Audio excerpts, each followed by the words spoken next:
अगर तुम रात की सड़कों को नहीं जानते तो तुम जिंदगी का एक अजीब सा सच भी नहीं जानते। और हाँ, कहानी शुरू करने से पहले एक छोटी सी बात, अगर तुम्हें सच्ची डरावनी कहानियां पसंद हैं जो बिना ज्यादा शोर, बिना नकली डर, धीरे धीरे दिमाग में उतर जाएं, तो चैनल को लाइक करना और सब्सक्राइब करना मत भूलना, क्योंकि यहाँ कहानियां बनाई नहीं जाती, यहाँ सुनी जाती हैं। मेरा नाम रमेश है। दिन में मैं बस एक आम सा आदमी हूँ, शहर की गलियों में रिक्शा चलाने वाला। लेकिन रात मुझे अच्छी तरह पहचानती है।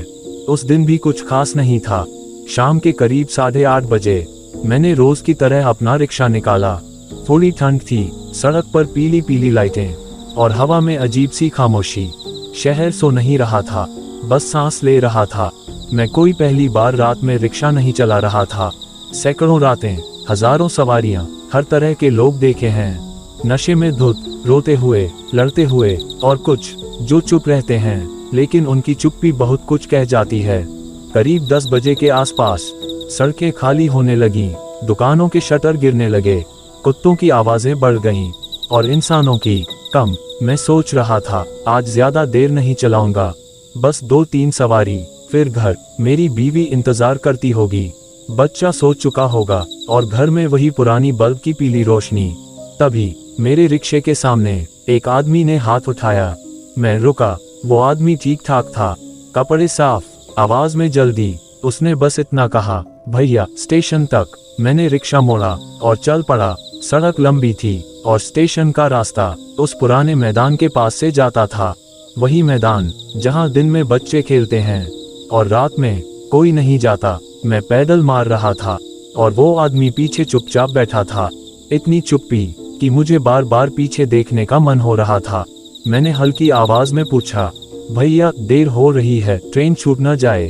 उसने बिना मेरी तरफ देखे कहा, छूटेगी नहीं। उसकी आवाज अजीब थी, डरी हुई नहीं, गुस्से वाली नहीं, बस ठंडी।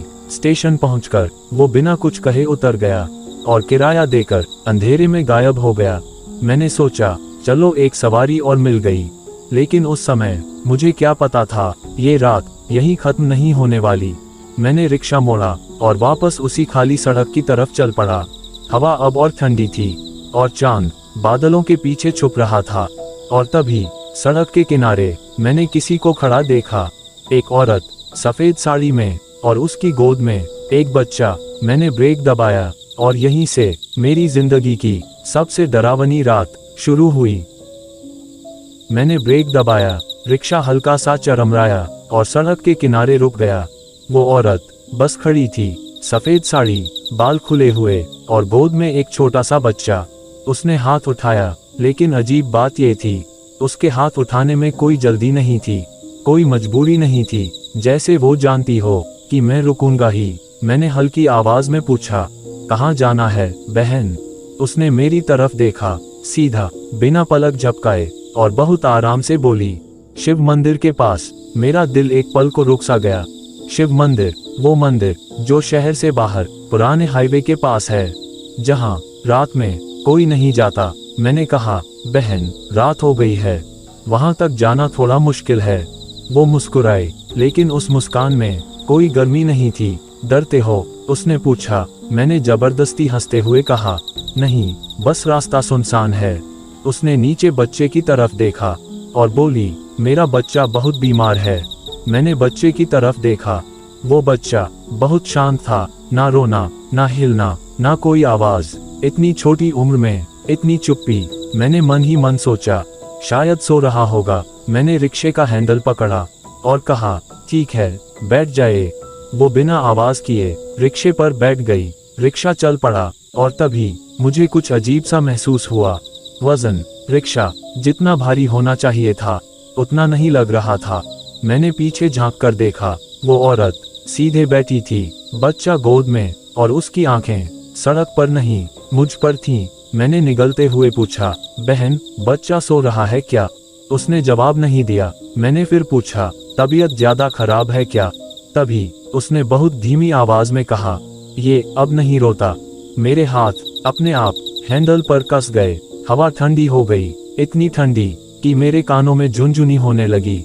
मैंने रास्ते की तरफ देखा। हाईवे शुरू हो चुका था। चारों तरफ अंधेरा, सिर्फ सामने रिक्शे की छोटी सी लाइट। और तभी मेरी नजर रिक्शे के शीशे में पड़ी।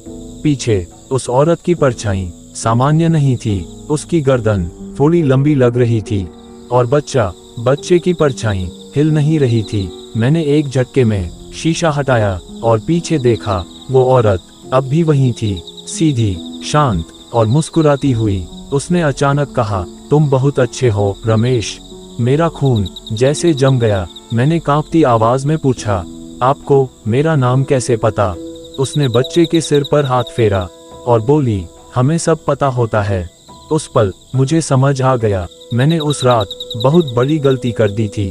और तभी हाईवे के बीचों बीच रिक्शा अपने आप रुक गया।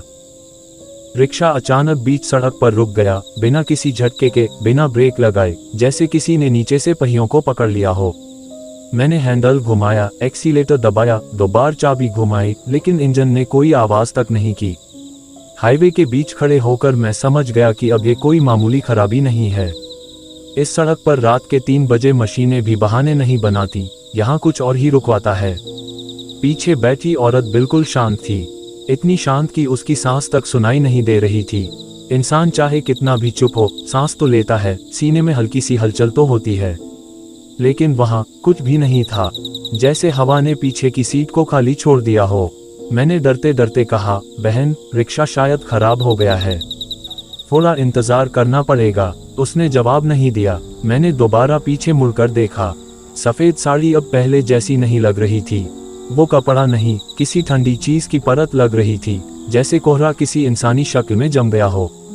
बच्चा अब भी उसकी गोद में था, लेकिन अब उसकी गर्दन एक अजीब से एंगल पर झुकी हुई थी, जैसे उसे पकड़कर नहीं रखा गया हो, बस टिका दिया गया हो।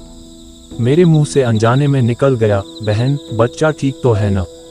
उस पल उसने धीरे से सिर उठाया, बहुत धीरे, इतनी धीमी कि गर्दन के हिलने की आवाज तक सुनाई दी, जैसे सूखी लकड़ी मोड़ी जा रही हो। फिर उसने मेरी तरफ देखा और बोली, ये बहुत पहले ही ठीक हो चुका है। मेरे पूरे शरीर में सिहरन दौड़ गई। मैंने हंसने की कोशिश की, लेकिन आवाज गले में ही मर गई। मैंने सोचा, शायद वो औरत दुख में है, शायद दिमाग ठीक से काम नहीं कर रहा। लेकिन तभी मेरी नजर फिर से शीशे पर पड़ी और जो दिखा उसने मेरी सोच खत्म कर दी। शीशे में सिर्फ औरत दिख रही थी, बच्चा दिखाई नहीं दे रहा था। मैंने झटके से पीछे मुड़कर देखा। बच्चा अब भी गोद में था, लेकिन शीशे में उसकी कोई परछाई नहीं थी, जैसे वो इस दुनिया का हिस्सा ही ना हो।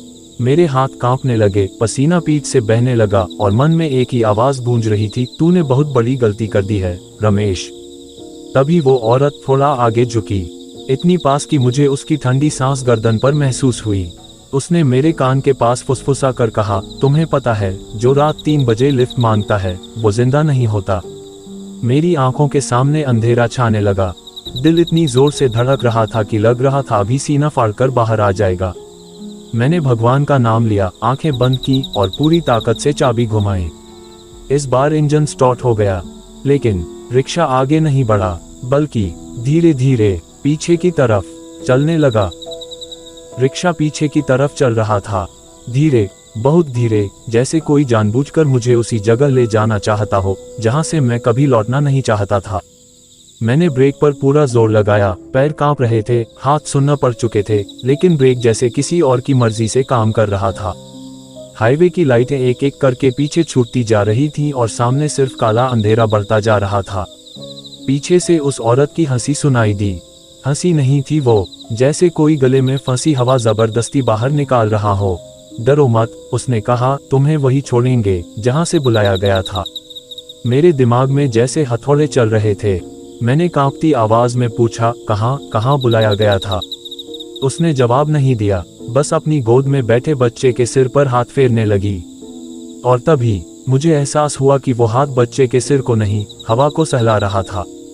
मैंने शीशे में देखा, अब वहां सिर्फ औरत नहीं थी, उसकी गोद पूरी तरह खाली थी, लेकिन मेरी पीठ पर किसी छोटे हाथ का दबाव महसूस हो रहा था। उंगलियां नहीं थी वो, नाखून थे, ठंडे और नुकीले। मेरी सांस रुकने लगी। मैं चिल्लाना चाहता था, लेकिन आवाज निकल ही नहीं रही थी। और तभी सड़क के किनारे वो जगह दिखी पुराना शिव मंदिर, वही मंदिर जिसके बारे में गांव में कहा जाता था कि वहां रात के बाद घंटी अपने आप बजती है, जहां कोई नहीं जाता, जहां लोग कहते थे कि जो एक बार अंदर गया वो बाहर से बदला हुआ निकला या निकला ही नहीं। रिक्शा अपने आप मंदिर के सामने रुक गया। इंजन बंद, लाइटें बुझ गईं, चारों तरफ सन्नाटा। पीछे से उस औरत की आवाज आई, अब बहुत साफ, बहुत पास, यहीं उतार दो। मैंने डरते डरते पीछे मुड़कर देखा और इस बार वो औरत नहीं थी, वहां सिर्फ एक काली परछाई बैठी थी। आंखों की जगह दो जलते हुए गड्ढे। सफेद साड़ी अब साड़ी नहीं, कफन लग रही थी। उसने अपना मुंह खोला और उस मुंह के अंदर कोई जीभ नहीं थी, बस अंधेरा था, अंतहीन। तुमने हमें लिफ्ट दी, उसने कहा, अब हमारी बारी है तुम्हें छोड़ने की। मंदिर के दरवाजे अपने आप खुल गए। अंदर से ठंडी हवा का एक झोंका आया जिसमें किसी के रोने की आवाज थी, बच्चों की आवाज, औरतों की आवाज, जैसे सैकड़ों आत्माएं एक साथ फुसफुसा रही हों। मेरे शरीर में अब ताकत नहीं बची थी। मैं किसी तरह रिक्शा से नीचे उतरा। जैसे ही मेरे पैर जमीन को छुए, पीछे से आवाज आई, पीछे मत देखना। मैंने सुनी नहीं, मैंने देख लिया। रिक्शा अब रिक्शा नहीं था, वो एक टूटी हुई अर्थी जैसा दिख रहा था और उस पर बैठे थे वो सब लोग जो कभी इस सड़क से जिंदा नहीं लौटे। अचानक जमीन मेरे पैरों के नीचे से खिसक गई। मुझे नहीं पता मैं कब बेहोश हुआ, बस इतना याद है कि मंदिर के अंदर की ठंडी हवा मेरे सीने में घुसती जा रही थी और हर सांस के साथ ऐसा लग रहा था जैसे कोई मेरी रूह को बाहर खींच रहा हो। आंखों के सामने अंधेरा गाढ़ा होता चला गया। उस अंधेरे में भी आवाजें थीं, बहुत सारी। इसे यहीं छोड़ दो, ये सुन सकता है, ये देख चुका है। फिर सब कुछ शून्य। जब मेरी आंख खुली तो सूरज सिर के ऊपर था। तेज रोशनी आंखों में चुभ रही थी, कानों में शोर था, लोगों की आवाजें, डर, फुसफुसाहट। मैं मंदिर के बाहर पड़ा था, नंगे पांव, शरीर पर मिट्टी और राख लगी हुई। मेरे पास मेरा रिक्शा नहीं था। गांव के कुछ लोग खड़े थे, कोई पानी डाल रहा था, कोई मेरे नाम से नहीं, अरे अरे कहकर बुला रहा था। ये जिंदा कैसे है? किसी ने धीमी आवाज में कहा। मैंने उठने की कोशिश की लेकिन पैर साथ नहीं दे रहे थे। एक बूढ़ा आदमी आगे आया। उसकी आंखों में डर था और कुछ ऐसा जो उसने पहले भी देखा हो। उसने बस इतना पूछा, तूने रात को किसे बैठाया था? मेरे मुंह से आवाज नहीं निकली। मैंने सिर्फ सड़क की तरफ इशारा किया। वो बूढ़ा आदमी समझ गया। उसने माथा पकड़ लिया और बोला, आज से पहले जो वहां रुका वो वापस नहीं आया। मुझे घर पहुंचा दिया गया। 3 दिन तक मैं कुछ बोल नहीं पाया। बुखार नहीं था, चोट नहीं थी, फिर भी मैं कांप रहा था। रात होते ही पसीने से भीग जाता, कान में घंटी बजती और कभी कभी पीठ पर वही छोटे ठंडे नाखून महसूस होते। तीसरी रात ठीक 3 बजे मेरी नींद खुल गई। कमरे में सब सो रहे थे लेकिन मुझे पता था मैं अकेला नहीं हूँ। मेरे कान के पास किसी ने बहुत हल्की आवाज में कहा, लिफ्ट के लिए धन्यवाद। मैं चिल्ला नहीं पाया, बस आंसू बहते रहे। उस दिन के बाद मैंने रिक्शा छोड़ दिया, सड़क छोड़ दी, रात छोड़ दी, लेकिन डर ने मुझे नहीं छोड़ा। आज भी अगर किसी सुनसान सड़क पर कोई औरत सफेद साड़ी में दिख जाए या कोई बच्चा बिना आवाज रोए तो मेरी सांस रुक जाती है। और हाँ, अगर कभी रात के 3 बजे कोई अनजान नंबर आपके फोन पर आए तो याद रखना, हर कॉल बात करने के लिए नहीं होता। कुछ कॉल सिर्फ यह देखने के लिए आते हैं कि आप सुन सकते हो या नहीं। अगर ये कहानी तुम्हें अंदर तक छू गई हो तो एक काम जरूर करना, लाइक करना, रात की कहानी को सब्सक्राइब करना और इसे शेयर करना, क्योंकि जो कहानी आज तुमने सुनी है वो कल किसी और की सच्चाई बन सकती है। और याद रखना, हर रात सिर्फ सोने के लिए नहीं होती।